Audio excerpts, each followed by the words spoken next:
우리 사도신경으로 신앙 고백하시겠습니다. 나는 전능하신 아버지 하나님 천지의 창조주를 믿습니다. 나는 그의 유일하신 아들 우리 주 예수 그리스도를 믿습니다. 그는 성령으로 잉태되어 동정녀 마리아에게서 나시고 본디오 빌라도에게 고난을 받아 십자가에 못 박혀 죽으시고 장사된 지 사흘 만에 죽은 자 가운데서 다시 살아나셨으며 하늘에 오르시어 전능하신 아버지 하나님 우편에 앉아 계시다가 거기로부터 살아있는 자와 죽은 자를 심판하러 오십니다.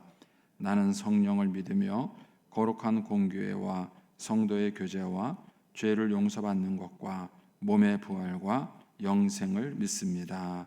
아멘. 우리 찬송가 70장 찬송 하나님께 드리겠습니다. 찬송가 70장입니다.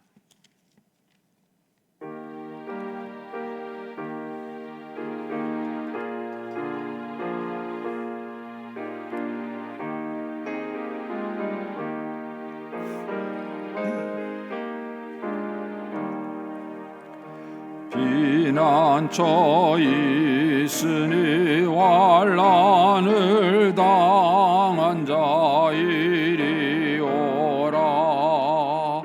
땅들이 변하고 물결이 일어나 산 위에 넘치되 두렵지 않네. 이방이 떠들고 나라들 모여서 진동하나. 우리 주 목소리 한 번만 바라면 전하의 모든 것 망하겠네. 만유주 하나님 우리를 도우니 피난처요. 세상의 난리를 그치게 하시니 세상의 장검이 쓸데없네. 높으신 하나님 우리를 구하니 할렐루야. 괴로움이 심하고 환난이 극하나 피난처 되시는 주 하나님. 기도하겠습니다. 살아계신 하나님 아버지, 은혜를 감사합니다.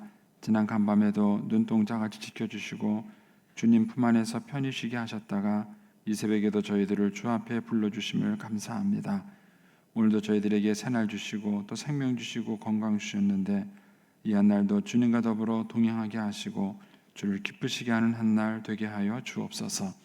이 새벽에도 주님을 사모하오니 말씀과 기도 가운데 저희들을 만나주시고 주의 성령으로 충만케 하여 주시옵소서. 주님께 감사의 예물 또 11조 성교 1,000번제 그리고 주정헌금 주님께 올려드립니다. 하나님 아버지, 믿음으로 순종으로 감사라 드리는 예물을 주님께서 기뻐 받으시며 약속하신 하늘의 복과 땅의 복으로 충만하게 채워 주시옵소서. 주의 은혜로 종의 가정들을 형통케 해주시며 그 자녀들을 축복하여 주시옵소서. 예수님의 이름으로 축복하며 기도하옵나이다. 아멘. 오늘 아침 말씀은 사사기 5장 19절에서 31절까지 말씀입니다.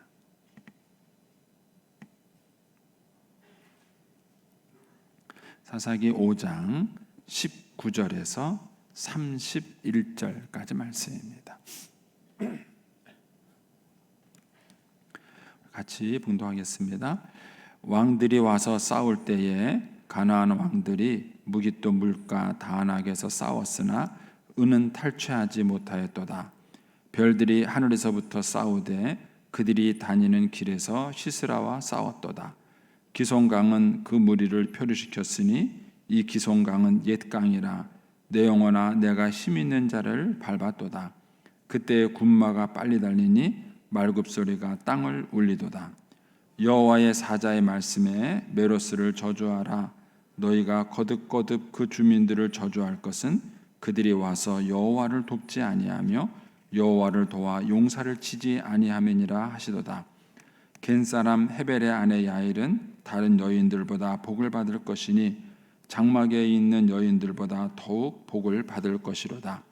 시스라가 물을 구하며 우유를 주되 곧 엉긴 우유를 귀한 그릇에 담아 주었고 손으로 장막 말뚝을 잡으며 오른손에 일꾼들의 방망이를 들고 시스라를 쳐서 그의 머리를 뚫되 곧 그의 관자놀이를 꿰뚫었도다. 그가 그의 발 앞에 구부러지고 엎드러지고 쓰러졌고 그의 발 앞에 구부러져서 엎드러져서 그 구부러진 곳에 엎드러져 죽었도다. 시스라의 어머니가 창문을 통하여 바라보며 창살을 통하여 부르짖기를 그의 병거가 어찌하여 더디 오는가 그의 병거들의 걸음이 어찌하여 늦어지는가 하며 그의 지혜로운 시녀들이 대답하였겠고 그도 스스로 대답하기를 그들이 어찌 노략물을 얻지 못하였으랴 그것을 나누지 못하였으랴 사람마다 한두 처녀를 얻었으리로다. 시스라는 채색 옷을 노략하였으리니 그것은 수놓은 채색 옷이로다. 곧 양쪽에 수놓은 채색 옷이리니 노략한 자의 목에 꾸미리로다 하였으리라. 여호와여 주의 원수들은 다 이와 같이 망하게 하시고 주를 사랑하는 자들은 해가 힘있게 도둑같게 하시옵소서 하니라. 그 땅이 40년 동안 평온하였더라. 아멘. 이 새벽에도 주의 은혜와 축복이 함께 하시기를 축원합니다. 이제 오늘 이 5장에 계속 드보라와 바락이 부른 이제 하나님께 부르는 감사의 찬양의 내용입니다. 시로 구성된 이제 시적인 이제 찬양의 내용이고요. 그리고 어제 우리가 묵상했던 것은 하나님 이 전쟁에 그 이제 사람들이 주눅 들어 있고 나서지 않는 이 전쟁에 이제 10,000명이나 되는 사람이 이 전쟁에 나와서 같이 싸웠다는 것에 대해서 하나님께 감사하는 이제 그런 내용의 말씀이었습니다. 이제 오늘은 이제 이 전쟁의 또 다른 의미를 설명해 주고 있습니다. 그 암살이라는 그 영화에 보면 그 이제 이정재 씨가 배반을 하죠. 독립군으로 이렇게 싸우다가 배반을 합니다.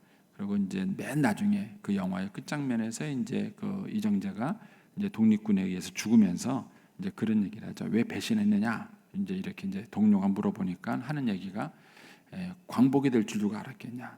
그 얘기예요. 광복이 될 줄 누가 알았겠냐? 광복이 될 줄 알았다면 내가 배신했겠냐? 이제 이런 자조 섞인 얘기를 해요. 근데 우리가 인생을 모르는 거죠. 우리의 미래에 대해서 만약에 우리가 역사의 흐름과 결말들을 우리가 다 안다면 아마 다른 선택을 하며 살았을 것입니다. 그런데 모르는 것이죠. 모르니까 이제 자신의 안목을 가지고 잘못된 판단과 선택을 하게 된 것입니다. 이제 이 오늘 이 드보라와 바락이 부르는 찬송에서 이제 그런 내용이 여기에 담겨져 있습니다. 먼저 이제 이 찬송의 결론이 뭐냐면은 31절이에요. 31절에 가시면 이제 이 사람들이 부른 찬송의 결론이 나옵니다. 거기 보면은 여호와여 주의 원수들이 다 이와 같이 망하게 하시고, 그러니까 지금까지 부른 노래를 이와 같이라고 정의를 한 거죠. 이와 같이 망하게 하시고 주를 사랑하는 자들은 해가 힘있게 돋음같게 하시옵소서. 두 가지 대조가 나와요. 주의 원수들과 그 다음에 주를 사랑하는 자들, 이렇게 비교가 나와요. 그러니까 이 전쟁은 뭐냐? 단순히 이스라엘 민족과 가나안 사람들과의 전쟁이 아니에요. 이 전쟁은 뭐냐면은 하나님의 전쟁이에요. 하나님의 전쟁. 그래서 주님을 사랑하는 자와 사랑하지 않는 자의 전쟁이다. 이렇게 이제 이 전쟁의 의미를 설명을 하는 것입니다. 그래서 거기 이제 23절에 가시면 23절은 이 전쟁에 참여하지 않아서 저주받는 사람에 대한 얘기예요. 그리고 이제 24절에서 27절에는 그 야엘이라는 여인이 시스라를 죽인 사건. 그러니까 이제 복 받는 사람에 대한 얘기인 것이죠.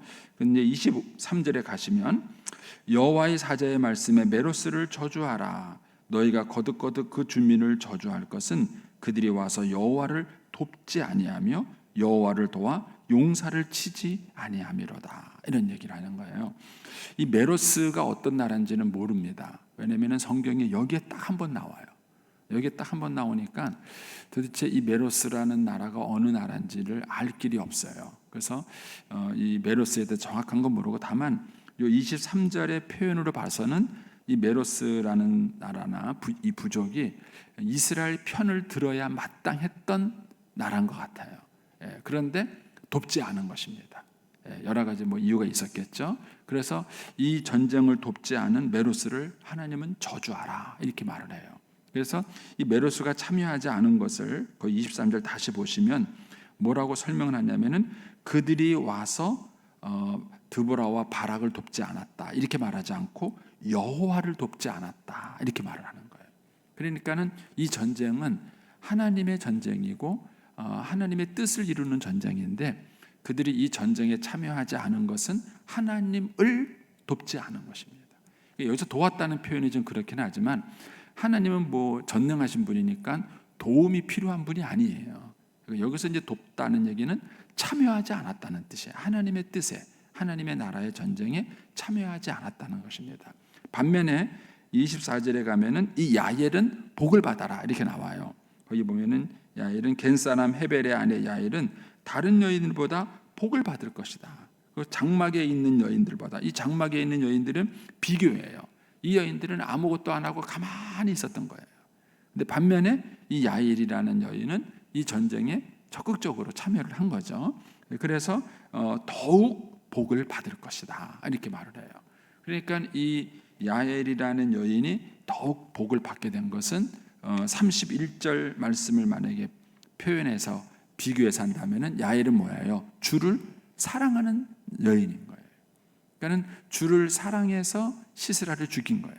주를 사랑해서 이 전쟁에 참여한 사람이 된 것이죠. 그래서 메로스는 저주를 받고 야엘은 복을 받아라 그런 것이죠. 이 31절을 이제 구체적으로 표현한 것이죠. 그래서 이제 메로스는 저주를 받고 야엘은 복을 받아라 이렇게 얘기를 한 것입니다. 이것이 이제 나중에 우리가 하나님 나라에 가서 우리가 받을 평가의 한 부분인 거예요. 이 전쟁이 사사기에 기록이 되고 성경으로 기록이 돼서 우리에게 주는 의미가 그런 거예요. 우리는 이 땅을 살아가면서 인생을 어떻게 해석을 하세요, 여러분? 인생을 어떻게 해석하세요?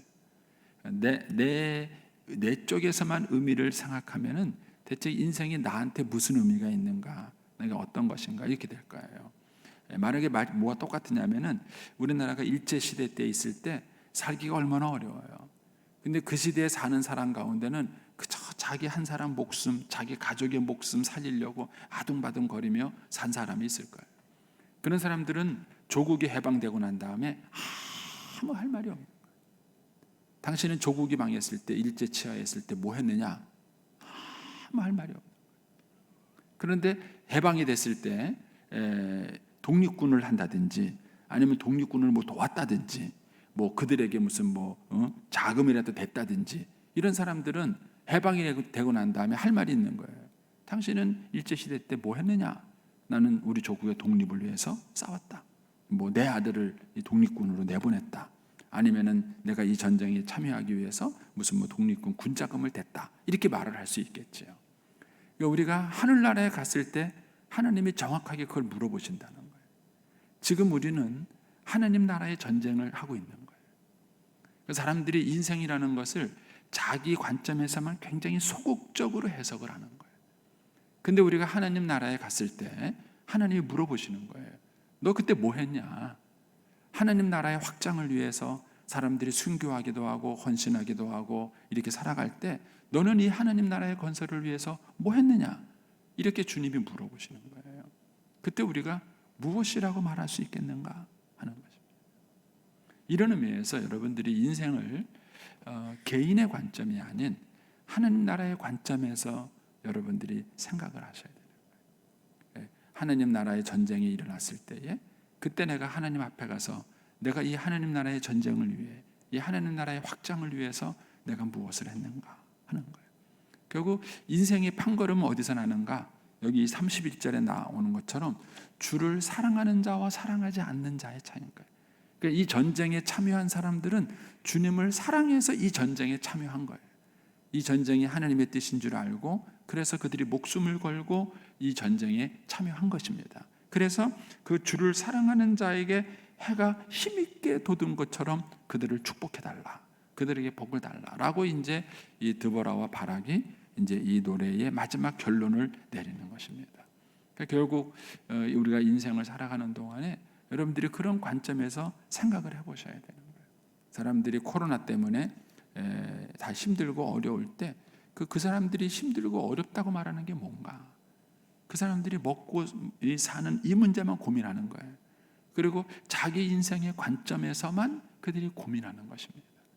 그런데 이 시기에 하나님의 나라를 위해서 걱정하는 사람들은 누군가? 하나님의 나라를 위해서 헌신하고 싸우는 사람은 누군가 하는 거예요. 그러니까는 그 하나님의 나라를 위해서 이제 그들이 어떤 희생과 헌신을 했는가라는 질문 앞에서 어떻게 답변할 것인가 하는 것입니다. 이제 이 전쟁이 하나님의 전쟁이라고 보는 의미가 있습니다. 그거는 이제 28절에서 30절에 보면은 시스라 어머님의 얘기를 통해서 간접적으로 그걸 설명을 하고 있어요.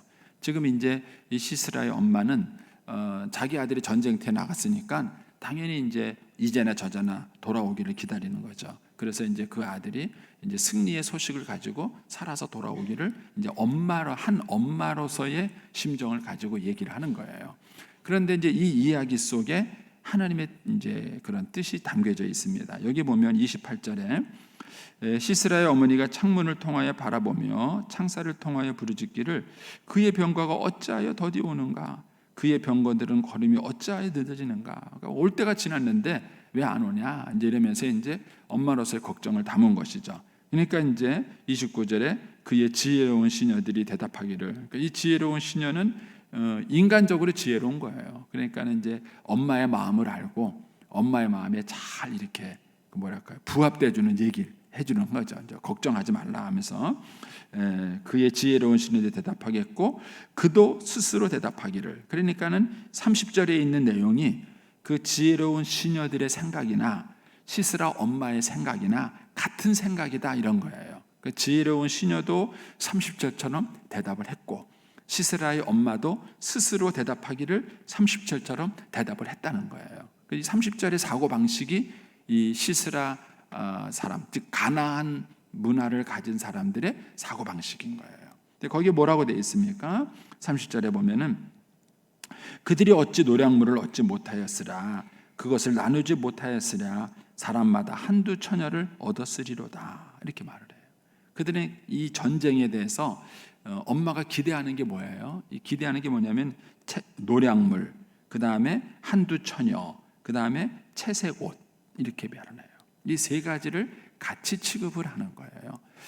이게 전쟁에서 이기고 나면은 이제 그 모든 것들은 다 이제 노량물로 가져가게 되는 것인데, 근데 여기서 이 표현입니다. 여기 보면은 한두 처녀라고 이렇게 그게 돼 있는데, 이 말을 이제 꾸미지 않고 이제 이거를 이제 시적인 표현이다 보니까 이제 약간 이제 부드럽게 번역을 했어요. 근데 꾸미지 않고 그대로 번역을 하면요, 한두 자궁이라는 뜻이에요. 여인을 자궁으로 본 것입니다. 그 여인의 그 한 지체를 여러 가지로 볼 수 있는데 그걸 자궁으로 봤다는 얘기는 성적인 대상으로만 봤다는 뜻이에요. 지금도 이제 우리 사회에서 이런 이제 그 성적인 사건들이 계속 많이 벌어져요. 근데 그 성적인 사건들이 벌어지는 이유 중에 하나는 뭐냐면은 그 한 여인을 인격으로 보지 않는다는 거예요.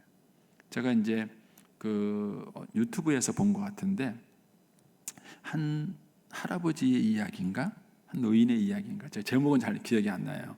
근데 이제 그분이 이제 요양원에 계시다가 돌아가셨어요. 돌아가셨는데 이제 그 유튜브에 나오는 내용이 그거예요. 이제 요양원에 계시다가 이제 돌아가셨는데 돌아가시고 나니까 이제 그분의 자리를 이렇게 치울 거 아니에요. 정리하다가 그분이 그 요양 간호사에게 써놓은 편지 하나가 있는 거예요. 근데 그 편지 내용이 뭐냐면은 그런 거예요.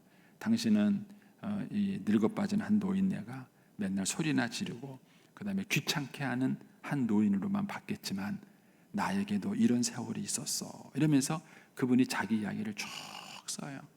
쓰는데 나도 어렸을 때는 엄마에게 사랑받는 아들이었고 젊었을 때는 꿈을 가지고 살았었고 그 다음에 나중에 가정을 가져서 아이들을 키우기에 살았었고 또 기업에서 일을 하느라고 이렇게 열심히 일을 해가지고 이 나라의 발전을 위해서 이런 얘기를 쫙 써요. 나도 이런 사람이었다고 이렇게 써요. 그래서 제가 이제 그거를 보면서 참 생각을 많이 해요. 사람들이 한 사람의 인생을 바라볼 때 그 사람이 가지고 있는 종합적인 세월을 갖고 바라보였는데 눈앞에 보이는 것만 보는 거예요. 귀찮게 하고 잔소리나 하고 소리나 지는 이 노인네, 쓸모없는 노인네라고만 생각을 하는 거예요. 그러나 그 노인네도 하나의 인격이고 그 긴 세월 속에 담겨져 있는 그 사연이 있는 사람인 거예요. 근데 그거를 보지 못하는 것이죠. 그런데 현대 사회가 여성에 대해서 갖고 있는 편견도 마찬가지예요. 그 한 여인이 때로는 어머니일 수 있고 누구의 귀한 딸일 수도 있고 이런 어떤 인격적인 면은 전혀 고려되지 않는 거예요. 그 우리 사회가 성을 상품화시키면서 여성을 그냥 자궁으로 보게 만드는 거예요. 이것이 가나안 문화예요. 가나안 문화예요. 하나님께서는 이스라엘 백성들로 하여금 이 가나안 땅을 점령하고 그 사람들을 다 멸하라고 말했을 때는 이 가나안 문화와의 싸움인 거예요. 그러니까 이 전쟁은 단순히 이스라엘 백성들의 생존을 위한 전쟁이 아니라 하나님의 뜻을 이루는 전쟁인 거예요. 그래서 하나님의 뜻과 계획에 반대되는 이 가나안 문화를 진멸하라는 전쟁입니다. 여러분들이 신명기 21장을 나중에 집에 가서 한번 읽어보세요. 그 신명기 21장은 결국 하나님 나라, 제사장 나라의 백성들의 삶의 모습이 나오는 거예요. 그것이 이제 세속 문화와 어떻게 다른가 나오는데 그 신명기 21장에 전쟁 중에 잡혀온 포로된 여자들에 대한 규정이 있어요. 근데 그게 달라요. 거기서 보면은 전쟁 중에 잡혀온 포로로 된 여인은 당연히 포로죠. 노예로 쓸 수 있습니다. 그런데 만약에 이 여인을 성적인 관계를 갖게 되면은 인격적으로 취급을 해야 합니다. 그래서 그 여인에게 포로의 옷을 벗기고 채색 옷을 입힐 것이고 그리고 그 여인이 부모와 헤어지는 슬픔을 갖도록 한 달 동안 슬픔의 기한을 갖게 하고 그 여인을 정식으로 아내를 맞이해라. 그리고 만에 하나 그렇게 여자를 취급했다가 자기가 재미가 없어서 버리려고 생각하면은 반드시 그 여자를 자유인으로 돌려보내라. 이런 규정이 있어요. 그러니까 하나님 나라에서는 여자를 인격적으로 대우하는 거예요. 이런 것과 비교를 해보면은 이 당시의 가나안 문화, 이것도 남자가 한 얘기가 아니라 여자가 한 얘기예요. 시스라의 엄마가 한 얘기고 그 여종이 한 얘기예요. 그러니까는 같은 여자로서 여자를 바라볼 때에 굉장히 세속적 관점을 갖고 바라보는 거예요. 여자를 그냥 하나의 자궁으로 보는 거예요. 성적인 놀이개로 보는 거예요. 그러니까 이런 것이 가나안 문화였던 것이고 하나님은 이 전쟁에서 승리할 수 있도록 해주신 거예요. 따라서 이 전쟁이 하나님을 사랑하는 사람들의 전쟁으로 묘사된 게 그런 이유 때문인 거예요. 그리고 이런 전쟁에 참여하지 않은 메로스는 단순히 이스라엘을 돕지 않은 것이 아니라 하나님을 대적한 자가 되는 거예요. 그래서 하나님이 그 메로스에게는 저주를 해라. 그리고 이 전쟁에 참여해서 시스라를 죽였던 이 야일이라는 여자는 단순히 시스라를 죽인 것이 아니라 하나님을 사랑한 여인인 거예요. 그래서 이 거룩한 전쟁에 참여한 자가 된 것입니다. 이해가 되세요? 그러니까는 이런 흐름 속에서 드보라와 바락이 이 찬양을 드린 것이고 이 전쟁을 승리케 하신 하나님을 찬양하는 그런 내용인 것입니다. 그래서 이제 이 전쟁에 참여하지 않은 메로스를 저주하라. 이렇게 이제 얘기가 나오는 것입니다. 그래서 이제 19절에서 22절에 보면은 이 전쟁이 하나님의 전쟁이기 때문에 하나님의 방법으로 승리를 한 거예요. 거기에 이제 그 19절에 보면은 왕들이 와서 싸울 때에 가나안 왕들이 이걸로 봐서는 이제 복수의 나라들이 그러니까 가나안 연합군이 싸웠다는 사실인 걸 알 수 있어요. 연합군 와서 싸웠는데 결국은 이기지 못했어요. 왜요? 하나님의 전쟁이니까 하나님이 싸우신 거죠. 그래서 20절에 가면은 별들이 하늘에서부터 싸우되 그들이 다니는 길에서 시스라와 싸웠도다. 그러니까 이게 구체적으로 뭘 말하는지는 설명하기가 참 어려워요. 시적인 용어이기 때문에 이 별들이 뭘 의미하는지를 좀 찾아내기가 쉽지는 않습니다. 어쨌든 별들과 시스라와 싸운 거니까 하늘의 전쟁, 단순히 땅의 전쟁이 아니라 이것은 하늘의 전쟁이요 영적인 전쟁이다라는 얘기를 하는 것입니다. 그러면서 이제 21절에 가서 기송강이 그 무리를 표류시켰으니 이 기송강은 옛 강이라. 그러니까 제가 이제 이거 설명을 드렸죠. 요거는 이제 학자들이 설명을 하는 거예요. 왜냐하면 기송강의 특징 때문에 그렇습니다. 그래서 이 21절을 우리말 성경에서는 이렇게 번역했어요. 옛적부터 흐르던 강, 기송강이 그들을 휩쓸어 갔다네. 이렇게 노래를 했어요. 그러니까 제가 이제 어제 말씀을 드린 것처럼 이스라엘 기후의 특징인 거예요. 평상시에는 바싹 말랐던 땅인데 이게 이제 갑자기 비가 내리면 순식간에 폭우로 변하고 거기를 휩쓸어 가는 거예요. 그래서 하나님이 이런 방법으로 이 900대의 철병거를 무력화시킨 것입니다. 그래가지고 이 전쟁을 승리하는 전쟁으로 만든 것입니다. 이거를 이제 이 드보라와 바락의 노래하기를 별들이 하늘에서 싸웠다. 그리고 하나님이 이 기송강을 통해서 그들을 다 휩쓸어 갔다. 이렇게 이제 노래한 것입니다. 그러니까 결국은 이 전쟁에서의 승리는 누가 준 것인가? 하나님이 주신 것이다. 그래서 우리가 이런 점에서 인생을 다시 생각해 볼 필요성이 있습니다. 만약에 인생을 내 관점에서만 생각하면 이 코로나라는 상황이 굉장히 어렵고 힘든 거예요. 그런데 만약에 이 인생을 나만이 아니라 내가 하나님의 나라를 위해서 살아가고 내가 하나님의 거룩한 전쟁을 감당하는 그런 인생을 살아간다고 말한다면 지금 이 순간은 나만의 전쟁이 아니라 하나님이 함께하는 전쟁인 거예요. 그렇다면 우리가 이 전쟁의 불안감으로부터 벗어날 수 있습니다. 만약에 인생을 나만의 인생이라고 생각하면 인생에서 생기는 모든 짐들을 내가 다 짊어지고 내가 다 해결해야 돼요. 그러니까 지치는 거예요. 그런데 인생이 내 인생이 아니라 하나님이 나에게 주신 인생이요 하나님이 나에게 주신 사명을 살아가는 인생이라고 생각한다면 그렇다면 내 인생은 나 홀로의 삶이 아니라 하나님이 함께 하시는 삶이 되는 거예요. 그러면 이 전쟁에서의 승리는 하나님이 주시는 거예요. 우리가 그것이 사업 문제든 자녀 문제든 가정 문제든 우리가 낙심하고 좌절하는 이유가 뭐냐? 그거를 극히 개인적으로만 생각했기 때문에 그런 거예요. 하나님이 함께 하시는 전쟁으로 보시는 것이 아닙니다. 우리가 이제 수요일 날에도 묵상을 했지만 자녀를 키우는 것이 내 일인가 하나님의 일인가 어떤 일이라고 생각하세요? 여러분들이 자녀를 키우는 것이 내 일이라고 생각한다면 그 자녀 때문에 생기는 모든 스트레스를 여러분이 다 책임지셔야 돼요. 근데 이게 내 자녀가 아니고 내 자식이 아니고 하나님의 자녀고 내가 자녀를 키우면서도 하나님의 자녀를 키우는 것이고 이것이 내 일이 아니라 하나님의 일을 하는 것이라고 만약에 생각한다면 이 전쟁은 하나님의 전쟁인 거예요. 그리고 하나님께서 이 전쟁의 승리를 이끌어 주시는 것입니다. 이 드보라와 바락의 찬송은 우리로 하여금 우리의 시각과 관점이 어떤 것인가 하는 것입니다. 이 가나안의 문화와의 싸움, 드보라와 바락은 그렇게 본 것입니다. 단순히 이 가나안 족속과의 싸움이 아니라 이 전쟁은 하나님의 거룩한 전쟁이요 하나님을 대적하는 가나안 문화와 이 타락한 우상 숭배의 문화와의 싸움이라고 그들은 믿었고 그래서 이 전쟁은 주를 사랑하는 자와 주의 원수된 자의 전쟁이다 라고 했던 것입니다. 그리고 이 전쟁을 하나님의 승리케 하신 것입니다. 여러분 오늘 하루도 여러분들이 하나님의 군사로 또 하나님의 전쟁에서 믿음으로 승리하는 한 날이 되시기를 축복합니다. 기도하겠습니다.